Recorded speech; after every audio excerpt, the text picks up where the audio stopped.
श्रीनगर के हैदरपुरा में जारी सेना के ऑपरेशन में 2 आतंकियों के मारे जाने की खबर है, जबकि 2 मददगारों की भी सुरक्षा बलों ने उन्हें मार गिराया है। यह भी बताया जा रहा है कि मारे गए आतंकियों में से एक बिलाल भाई पाकिस्तान का रहने वाला था, दूसरा बनिहाल का। ये हाईटेक आतंकी मॉड्यूल बताया जा रहा है। मारे गए आतंकियों से सुरक्षा बलों ने 9 कंप्यूटर, 2 पिस्तौल और 3 मैगजीन समेत कई सामान बरामद किए हैं। तो आपको बता दें, मारे गए आतंकियों में से एक पाकिस्तान का बताया जा रहा है।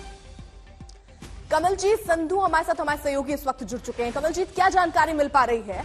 यह ऑपरेशन क्या अभी भी चल रहा है? देखिए, ये ऑपरेशन खत्म हो चुका है, लेकिन ये बीच रात को खत्म हुआ है। एक हाईटेक मॉड्यूल है जहाँ पे VoIP एनेबल्ड कॉल सेंटर यानी 9 कंप्यूटर के द्वारा वहाँ पे हाइड आउट चलाया जा रहा था। वहाँ पे मैप मिले हैं US के, और साथ में ये भी बोला जा रहा है कि इंटरनेशनल कॉल्स किए भी जा रहे थे और यहाँ से जा रहे हैं। और एक जो कैमोफ्लाज है यानी दिखाने के लिए तो कॉल सेंटर है, पर असली काम आतंकियों का एक अड्डा है, उसे वो बनाया गया है। काफी रिकवरीज हुई हैं, जिसमें से 2 पिस्टल हैं, जिसमें 3 मैगजीन्स हैं, 6 फोन हैं, डायरीज हैं, ड्रग के बॉटल्स हैं। और ऐसा भी बताया जाता है कि जो विंटर का मटेरियल है, चाहे वो बूट्स हो, बाकी सामान है, वो भी पाया गया है। सबसे बड़ी बात यह है कि जो 4 आतंकी हैं उनमें से 2 हैं, एक बिलाल भाई है जो कि पाकिस्तान का है और दूसरा आमिर है जो कि बानिहाल से है। एक मुदस्सिर है और एक अल्ताफ है जो कि बिल्डिंग के ओनर है, और फैमिली का कहना है कि वो इनोसेंट है।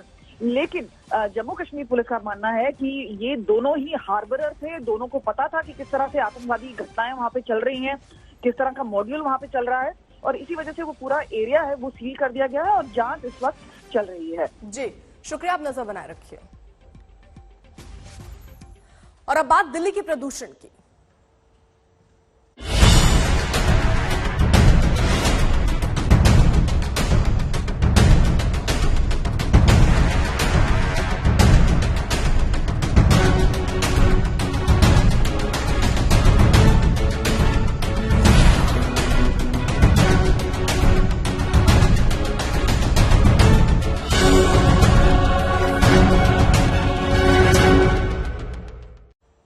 तो दिल्ली में प्रदूषण के हालात पर चर्चा करते हैं। आज हालात में थोड़ा सुधार है, लेकिन फिर भी ऐसी स्थिति नहीं है जिससे बहुत अच्छा कह सके।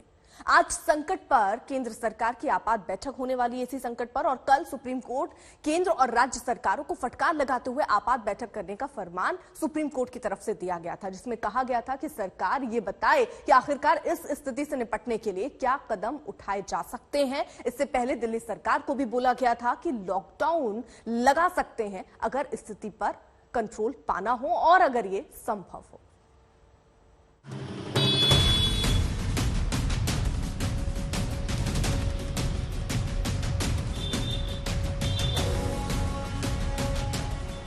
ये दिल्ली की आज की तस्वीर है।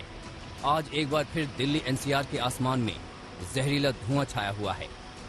जहरीली हवा से लोगों का दम घुट रहा है, सांस लेना दूभर होता जा रहा है। स्मॉग की जो चादर थी दिल्ली में वो कम हुई थी, लेकिन आज अचानक से जो स्मॉग की चादर है वो बढ़ी हुई है। हम जबकि दूसरी तरफ अगर आपको दूसरा साइड दिखाने की कोशिश करते हैं, हम आपको अब यहाँ से इंडिया गेट दिखाने की कोशिश करते हैं। सामने की तरफ अगर देखें तो यहाँ से जो इंडिया गेट है, कल ही मैं मौजूद था, यहाँ से इंडिया गेट धुंधला ही सही लेकिन दिखाई दे रहा था, लेकिन अगर आप यहाँ से अगर देखें तो इंडिया गेट बिल्कुल दिखाई नहीं दे रहा है। यानी विजिबिलिटी की बात करें तो वो काफी कम है आज दिल्ली में। दिवाली के बाद से लगातार दिल्ली और इससे सटे इलाकों में यही स्थिति बनी हुई है। हालात इतने भयावह हो चुके हैं कि सर्वोच्च न्यायालय ने केंद्र सरकार को प्रदूषण पर आज आपात बैठक करने का फरमान सुनाया है। CJI ने कहा कि हम केंद्र सरकार को आदेश देते हैं कि वो मंगलवार को आपातकालीन बैठक बुलाए, जिसमें उत्तर प्रदेश, हरियाणा और पंजाब के मुख्य सचिवों को मौजूद रहना जरूरी होगा।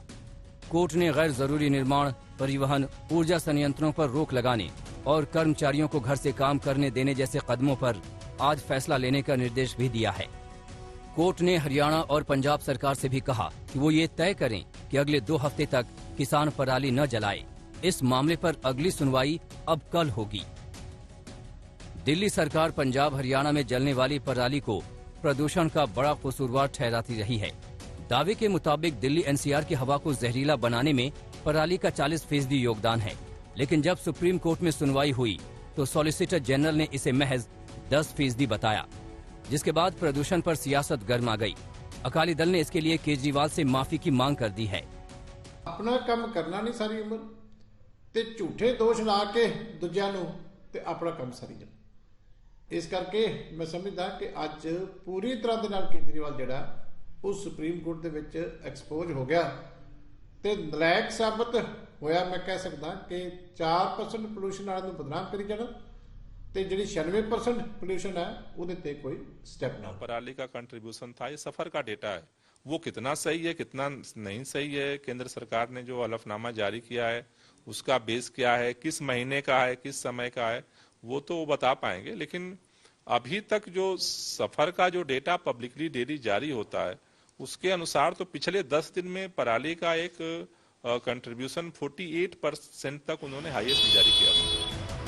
देश की राजधानी दिल्ली लगातार दुनिया के सबसे प्रदूषित शहरों में शुमार रही है। दिल्ली एनसीआर में रहने वाले 3 करोड़ से ज्यादा लोग जहरीली हवा में जीने को मजबूर हैं। पंकज जैन और अनिशा माथुर के साथ संजय शर्मा, दिल्ली आज तक। अमित भारद्वाज हमारे साथ हमारे सहयोगी इस वक्त जुड़ चुके हैं। अमित, आज आपात बैठक होनी है, कितने बजे ये बैठक होनी है?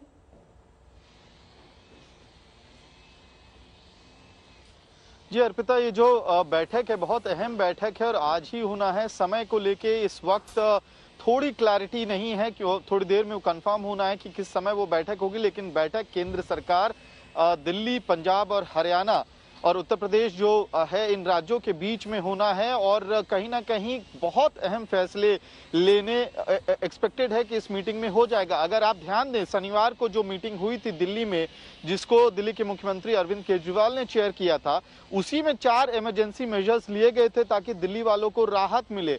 जैसे कि स्कूल बंद कराए गए, चाहे प्राइवेट स्कूल हो या सरकारी स्कूल हो, उन दोनों को बंद कराया गया। सरकारी दफ्तरों को वर्क फ्रॉम होम मोड में शिफ्ट कराया गया। कंस्ट्रक्शन एक्टिविटीज बंद कर दी गई। तो शनिवार को ही इस तरह के जो इमरजेंसी मेजर्स हैं वो लिए जा चुके हैं। तो आज भी जो है मीटिंग होनी है केंद्र सरकार और दिल्ली, पंजाब, हरियाणा और उत्तर प्रदेश के बीच में, उसमें भी एक्सपेक्टेशन हम लोग कर सकते हैं कि कुछ अहम फैसले लिए जाएंगे। और सबसे जरूरी बात जो है, जो निकल के आ रही है, जिसको लेके थोड़ा बहुत इस वक्त क्लैरिटी की कमी है, क्या दिल्ली में लॉकडाउन लगाया जा सकता है। और अरविंद केजरीवाल ने कहा था कि केंद्र की एजेंसियों के साथ समन्वय बना के इस बारे में विचार किया जाएगा और यही हलफनामे में भी कहा गया है सुप्रीम कोर्ट को। तो आज जो मीटिंग होगी उसमें कहीं ना कहीं स्थिति थोड़ी स्पष्ट होकर आएगी कि अगर दिल्ली में AQI खतरनाक लेवल पे बना रहता है तो क्या लॉकडाउन की स्थिति के ऊपर ठीक है। अमित, आप रहिए जरा और नजर आपसे एक बार फिर से चर्चा करेंगे। वही देखिए, दिल्ली का लुटियन जोन भी प्रदूषण की जबरदस्त मार झेल रहा है। हाल में ही विजय चौक से इंडिया गेट दिखाई नहीं दे रहा और राष्ट्रपति भवन धुंधला नजर आ रहा है। यहां प्रदूषण को लेकर जागरूकता भरे पोस्टर लगाए गए हैं। यहां का हाल बता रहे हैं हमारे संवाददाता अरविंद ओझा। राजधानी दिल्ली में एक बार फिर प्रदूषण का स्तर बढ़ गया है। एयर क्वालिटी इंडेक्स की बात करें दिल्ली की, तो ओवरऑल जो एयर क्वालिटी इंडेक्स है वो 331 है। इस वक्त मैं विजय चौक पर मौजूद हूं और हमारे पीछे अगर आप देखेंगे तो राष्ट्रपति भवन है वो धुंधला दिखाई दे रहा है। स्मॉग की इतनी चादर है कि इस वजह से जो राष्ट्रपति भवन है वो धुंधला दिखाई दे रहा है। हालांकि पिछले कुछ दिनों की बात करें तो स्मॉग की जो चादर थी दिल्ली में वो कम हुई थी, लेकिन आज अचानक से जो स्मॉग की चादर है वो बढ़ी हुई है। हम जबकि दूसरी तरफ अगर आपको दूसरा साइड दिखाने की कोशिश करते हैं, हम आपको अब यहां से इंडिया गेट दिखाने की कोशिश करते हैं। में की तरफ अगर देखें तो यहाँ से जो इंडिया गेट है, कल ही मैं मौजूद था, यहाँ से इंडिया गेट धुंधला ही सही लेकिन दिखाई दे रहा था। लेकिन अगर आप यहाँ से अगर देखें तो इंडिया गेट बिल्कुल दिखाई नहीं दे रहा है। यानी विजिबिलिटी की बात करें तो वो काफी कम है आज दिल्ली में। कहीं ना कहीं जो स्मॉग की चादर है उसकी वजह से भी और साथ ही साथ कुछ जो फॉग है वो पड़ रही है, उस वजह से भी जो विजिबिलिटी है वो काफी कम है। लेकिन प्रदूषण का हाल दिल्ली में ये है, हवा इस कदर जहरीली हो चुकी है कि हर तरफ कोहराम मचा हुआ है। जहां एक तरफ इसको लेकर राजनीतिक बयानबाजी भी हो रही है, तो वहीं कल सुप्रीम कोर्ट में बकायदा दिल्ली सरकार ने यहां तक कह दिया कि अगर जरूरत पड़ी तो हम लॉकडाउन लगाएंगे। सुप्रीम कोर्ट ने काफी लताड़ भी लगाई है। आपको दिखाना चाहेंगे कि इस तरीके के जो पोस्टर हैं वो दिल्ली एनसीआर में आपको हर जगह देखने को मिल जाएंगे, प्रदूषण को रोकने को लेकर और साथ ही साथ जो ग्रीनरी है उसको बढ़ावा देने को लेकर। लेकिन बावजूद इसके पिछले 2 से 3 साल की बात की जाए तो दिवाली के बाद कमोबेश इसी तरीके के हालात होते हैं। जनता परेशान रहती है जहरीली हवा से, और दूसरी तरफ जो राजनीतिक बयानबाजी है वो लगातार होती रहती है, लेकिन राहत अभी तक नहीं मिली है।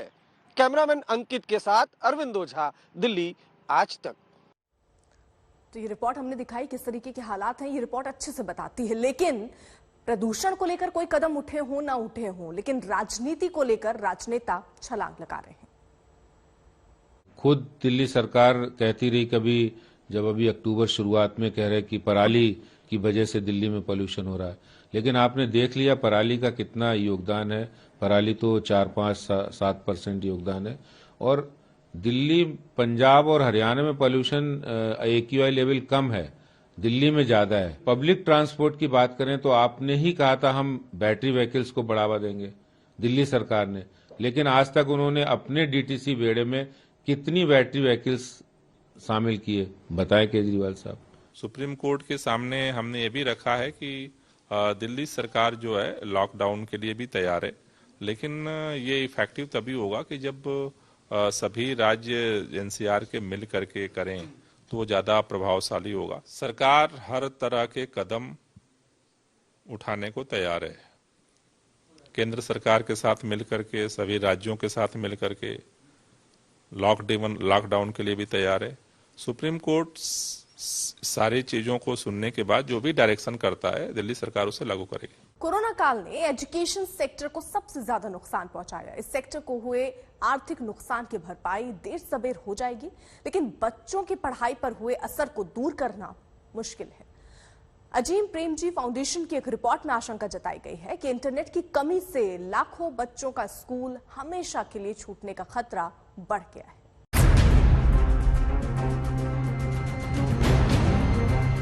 कोविड-19 से हुए आर्थिक नुकसान की भरपाई तो आने वाले समय में हो जाएगी। सेहत पर पड़ा असर भी धीरे धीरे खत्म हो जाएगा, लेकिन कई मामले फिर भी ऐसे रह जाएंगे जहां से कोरोना का कहर शायद कभी नहीं मिट पाएगा। इनमें सबसे बड़ा जख्म तो कोरोना से खोने वालों का रहेगा।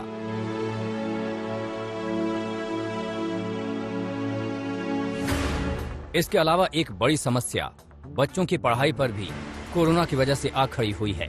दरअसल अजीम प्रेमजी फाउंडेशन की एक स्टडी में कोरोना से बच्चों की पढ़ाई पर हुए नुकसान को लेकर बड़े खतरों का जिक्र किया गया है।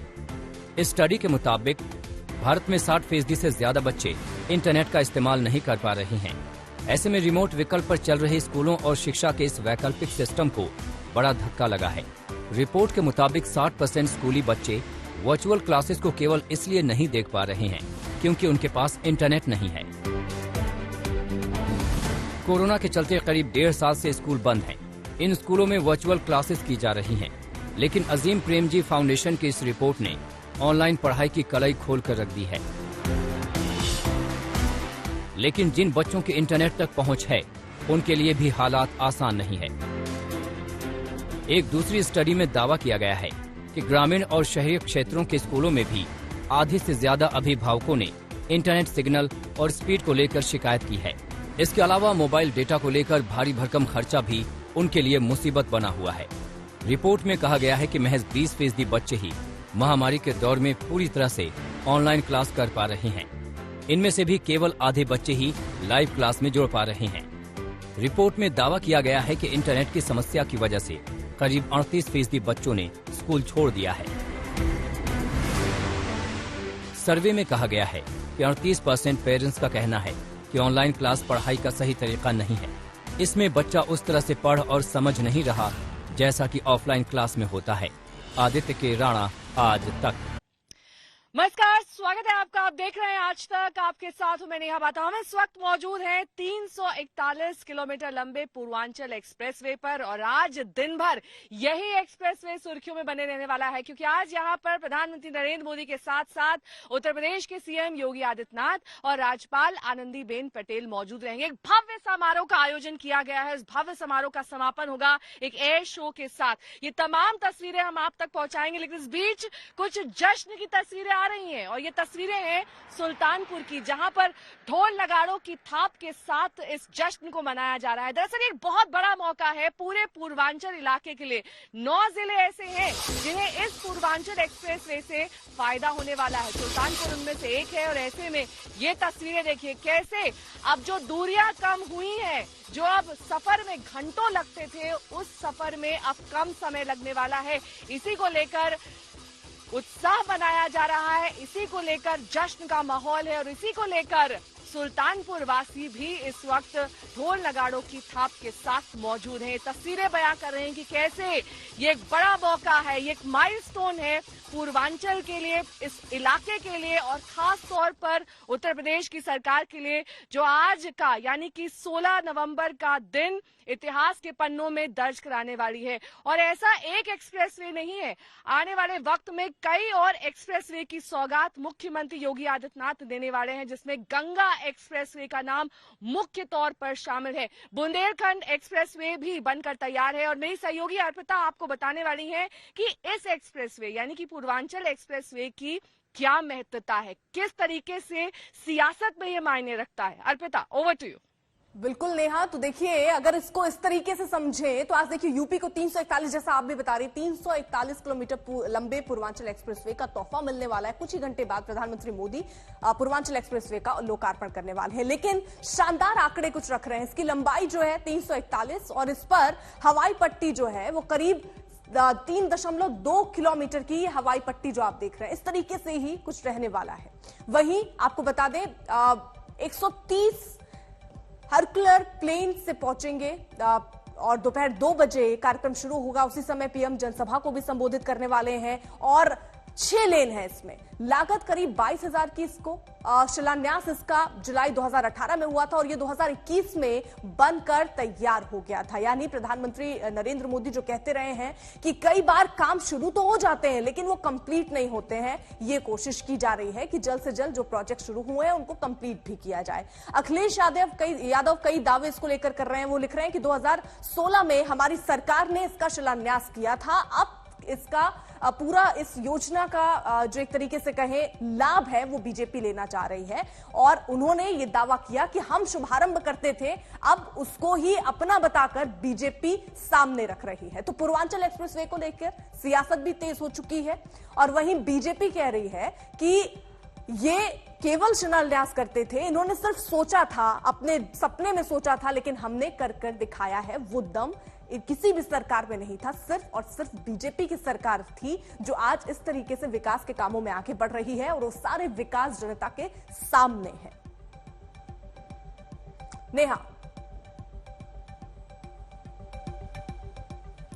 बिल्कुल अर्पिता, और जिस तरीके से आपने तमाम खूबियां यहां पर पूर्वांचल एक्सप्रेसवे की गिनाई हैं, उसमें मैं कुछ और भी जोड़ना चाहूंगी। दरअसल इस एक्सप्रेसवे का काम जब कोरोना काल था तब भी जारी रहा, जब पूर्वांचल ने जबरदस्त बारिश देखी तब भी पूर्वांचल एक्सप्रेसवे का काम रुका नहीं। यही वजह है कि जो तय समय था उससे भी पहले बनकर ये तैयार है। 36 महीने का वक्त लगा है इसे तैयार होने में। 2018 में शिलान्यास हुआ था और आज 2021 16 नवंबर को इसका उद्घाटन किया जा रहा है और भव्य समारोह, भव्य तैयारियां, उसकी भी तमाम डिटेल्स, तमाम अपडेट्स हम आप तक पहुंचाएंगे। लेकिन इस बीच आपको यह भी बता दें कि पूर्वांचल एक्सप्रेसवे दरअसल 22,500 करोड़ रुपए की लागत से बनाया गया है, यानी कि जो एस्टिमेटेड कॉस्ट है उससे थोड़ा ज्यादा। और इसकी वजह भी कई है। दरअसल कई अत्याधुनिक तकनीक का इस्तेमाल इस एक्सप्रेसवे को बनाने में किया गया है। एक एलिवेटेड एक्सप्रेसवे है। एलिवेटेड का मतलब यह होता है कि आसपास के जो गांव के लोग हैं वो एक्सप्रेसवे पर एंटर नहीं कर सकते हैं, जो मवेशी है वो नहीं आ सकते हैं।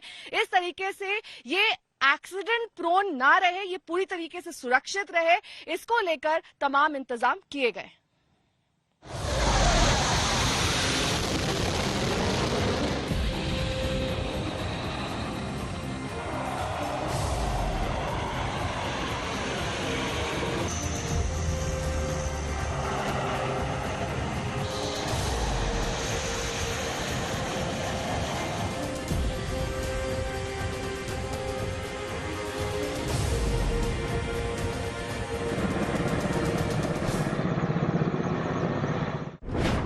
पूर्वांचल में मोदी का बड़ा चुनावी दांव।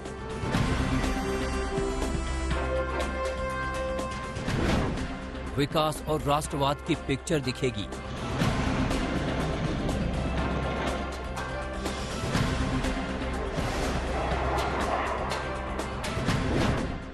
एक 105 मिनट से बदलेंगी पूर्वांचल की हवा।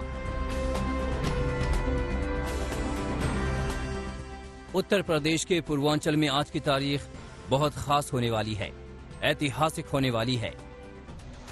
मोदी अपनी टीम के साथ पूर्वांचल क्यों आ रहे हैं, इसका ट्रेलर आप एक्सप्रेसवे पर रिहर्सल करते लड़ाकू विमान की गर्जना से समझ सकते हैं।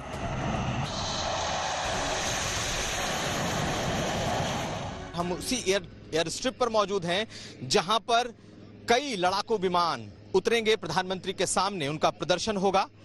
जगुआर, मिराज 2000 और साथ साथ सुखोई 30, ये 3 विमान ऐसे हैं जिन्हें कि यहां पर उतारा जाएगा और प्रधानमंत्री मोदी और साथ साथ इस इलाके के ढेरों सारे लोग इसे देखेंगे, इसका गवाह बनेंगे। पूर्वांचल एक्सप्रेसवे को पूरब की तरक्की के नए गेटवे के रूप में देखा जा रहा है, तो दूसरी तरफ देश की वायुसेना को नई शक्ति देने वाला भी। ऐसा क्यों, हम आपको बताते हैं। दरअसल आज दोपहर करीब 2 बजे प्रधानमंत्री सुल्तानपुर पहुंचेंगे। प्रधानमंत्री सुपर हरक्यूलिस पर सवार होकर पहुंचेंगे। सुपर हरक्यूलिस पूर्वांचल एक्सप्रेसवे पर लैंड करेंगे। 105 मिनट तक पूर्वांचल एक्सप्रेसवे के उद्घाटन कार्यक्रम में रहेंगे। प्रधानमंत्री नरेंद्र मोदी का पूर्वांचल एक्सप्रेसवे से एक संबोधन होगा। 45 मिनट के एयर शो का आयोजन किया जाएगा। इमरजेंसी एयर स्ट्रिप पर फिर फाइटर जेट अपना पराक्रम दिखाएंगे। फाइटर एयरक्राफ्ट सुखोई, जैगवार और मिराज फ्लाई पास्ट करेंगे। एयर शो के दौरान लड़ाकू विमान एक्सप्रेसवे को टच करते हुए फिर उड़ान भरेंगे। दरअसल पूर्वांचल एक्सप्रेसवे पर इंडियन एयरफोर्स के फाइटर जेट विमान अपने पराक्रम और शौर्य का प्रदर्शन करेंगे, जिसमें मिराज विमान भी शामिल हैं, जो 2500 किलोमीटर प्रति घंटे की रफ्तार से उड़ान भरता है।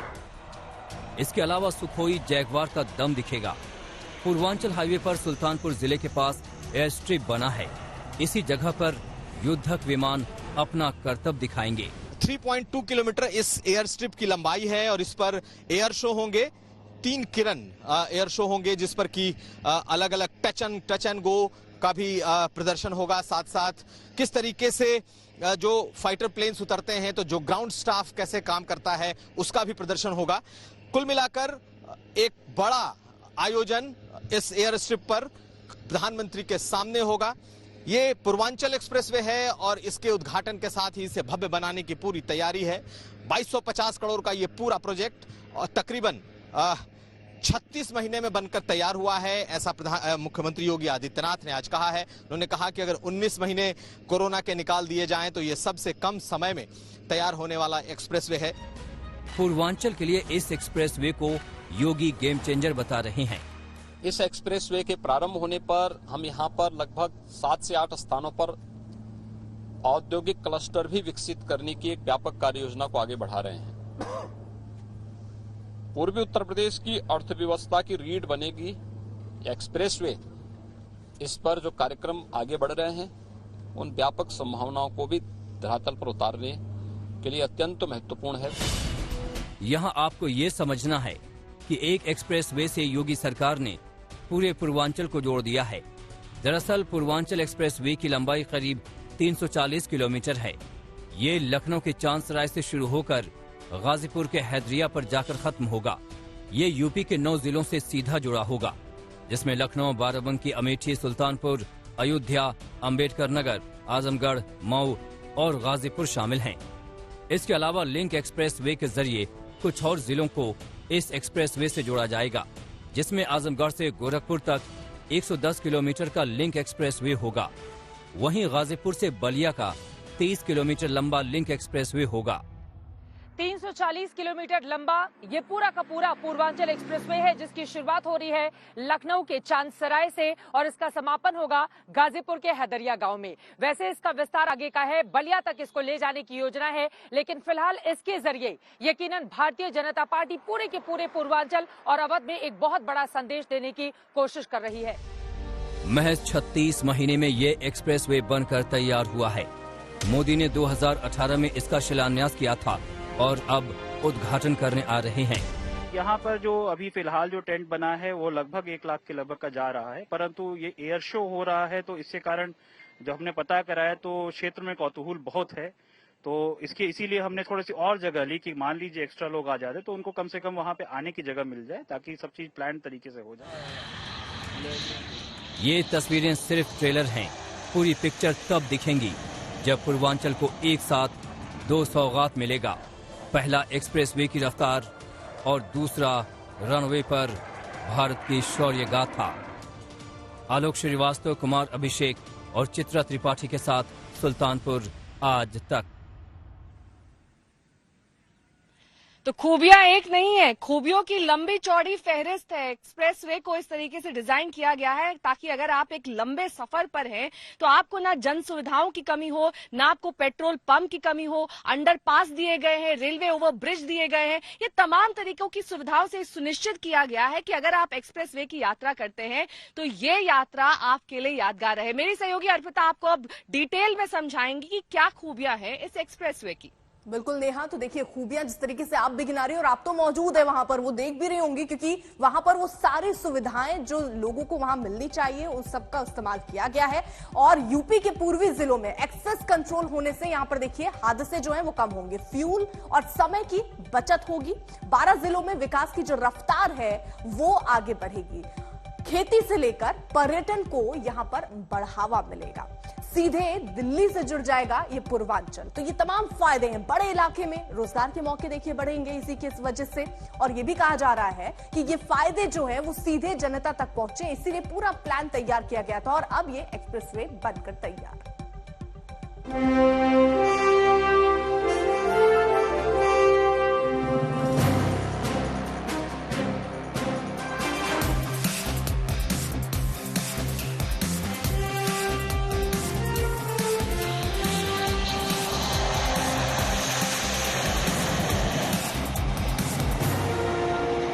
पूर्वांचल एक्सप्रेसवे का उद्घाटन आज होगा।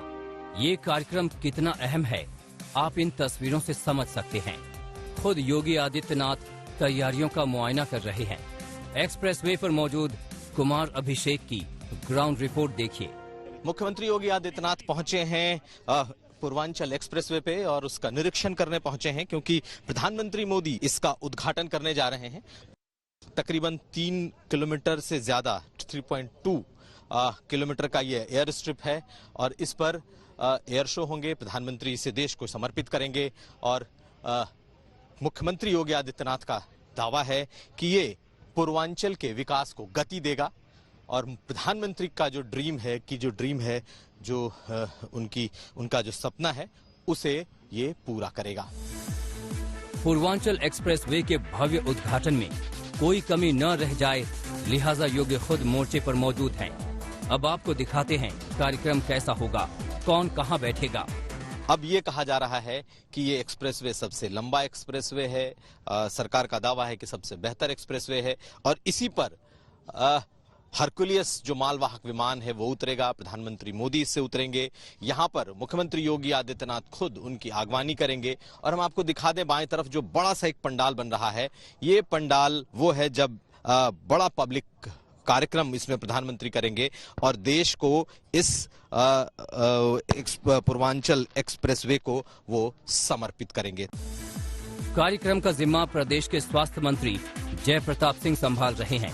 आज तक संवाददाता ने उनके पूरे प्रोग्राम की रूपरेखा समझी।